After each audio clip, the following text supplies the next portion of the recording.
സ്തുതിയായിരിക്കട്ടെ.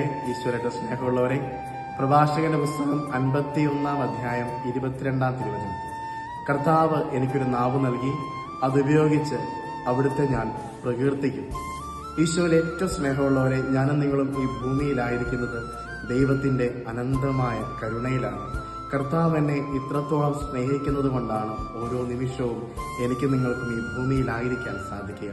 അങ്ങനെ ഞാനും നിങ്ങളും ഈ ഭൂമിയിലായിരിക്കുമ്പോൾ ഈ ദൈവത്തിന്റെ അനന്തമായ സ്നേഹത്തെക്കുറിച്ച്, ഈ ഈശോയെക്കുറിച്ച് ഒരാളോടെങ്കിലും എനിക്ക് പറയാനായിട്ട് സാധിക്കുന്നുണ്ടോ? ദൈവം എന്നെ ഇത്രമാത്രം സ്നേഹിക്കുന്നത് കൊണ്ടാണ് ഞാൻ ഈ ഭൂമിയിലായിരിക്കുന്നതെന്ന് എൻ്റെ ഒരു സുഹൃത്തിനോട്, ഒരു സഹോദരനോട്, ഈശോയെ അറിയാത്ത ഒരാളോട് ഇന്നേ വരെ എനിക്ക് പറയാൻ സാധിച്ചിട്ടുണ്ടോ?